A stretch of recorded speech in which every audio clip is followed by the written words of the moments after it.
हम पढ़ रहे थे बर्थ ऑफ वेमियर रिपब्लिक 1 पॉइंट पे थे।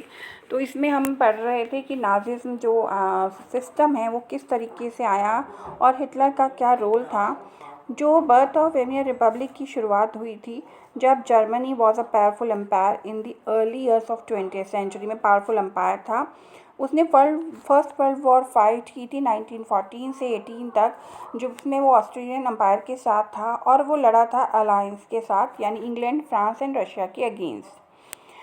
All the people join the war with great interest. सभी लोगों ने वॉर में बहुत इंटरेस्ट से ज्वाइन किया। Hoping to gain from a victory. सबको उम्मीद थी कि उन्हें जीत उन्हें ही मिलेगी।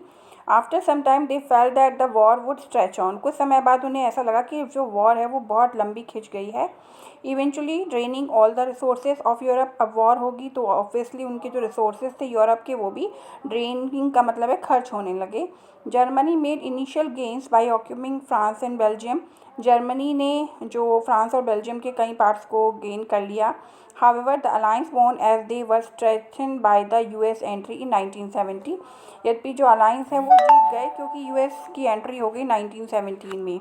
दे defeated Germany and the central power in November 1918। उन्होंने जर्मनी को जीत लिया और नवंबर 1918 में सेंट्रल पावर में आ गए। जब उन्होंने जर्मनी को जीता तो उसके बाद हुआ the defeat of imperial Germany and the resigning of the emperor gave an opportunity to parliamentary party to recast German politics. जब इम्पेरियल जर्मनी की हार हो गई तो जो वहाँ के एम्परर थे उन्होंने सब पार्लियामेंट्री पार्टी को अपॉर्चुनिटी दी कि वो जर्मन में फिर से इस्टेब्लिश की जाए। National assembly met at Weimar and establish a democratic constitution with the federal system. एक नेशनल असेंबली जो है वेमियर में मिली और वहाँ पर उन्होंने एक डेमोक्रेटिक कॉन्स्टिट्यूशन को इस्टेब्लिश किया जो कि फेडरल स्ट्रक्चर पे बेस था। Disputes were elected to the German parliament और स्टेज। और जो डिप्टीज़ हैं वो चुने गए, जर्मन पार्लियामेंट के डिप्टीज़ चुने गए। जर्मन पार्लियामेंट को स्टेज भी कहते हैं। On the basis of equal and universal vote cast by all adult including women, जिसमें कि सभी जिनको वोट का राइट था वो सब थे और इसमें वुमेन भी थी। यहाँ तक हम पढ़ चुके थे। अब हम इसको समझते हैं कि पीस ट्रीटी ऑफ वर्सलिस क्या वजह थी। This republic was not received well by its own people because they were forced to accept terms after Germany defeat at the end of the First World War। ये जो Republic था इसमें एक तरीके से लोगों के थ्रू मन से नहीं चुना गया था क्योंकि एक फोर्सली इनको थोपा गया था। जो जर्मन की हार हो गई थी फर्स्ट वर्ल्ड वॉर के बाद तो उन्हें ये सब चीज़ें एक्सेप्ट करनी पड़ी। The peace treaty at Versailles with the alliance was a harsh and humiliating peace. जो पीस ट्रीटी थी जिसे कहते हैं जो ट्रीटी हुई थी वॉर के बाद वर्सलिस में वो एक बहुत ही हार्श और ह्यूमिलेटिंग पीस ट्रीटी थी। By signing the peace treaty of Versailles Germany lost many things it overseas colony. Germany को अपनी ओवरसीज़ कॉलोनी लॉस्ट करनी पड़ी।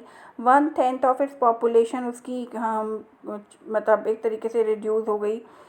13% ऑफ टेरिटरीज उसको खोनी पड़ी। 75% of its iron and 26% of its coal to France को देना पड़ा। पोलैंड, डेनमार्क और लिथुआनिया को देना पड़ा।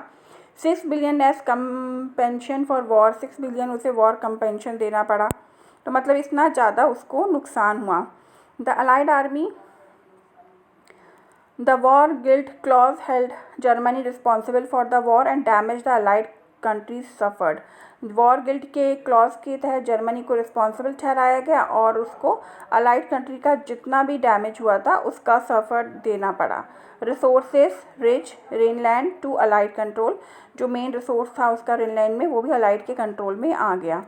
Further the allied power demilitarize Germany to weak in its power. उसके बाद अलाइड पावर ने अपनी जर्मनी की जो मिलिट्री थी उसको भी वीक कर दिया।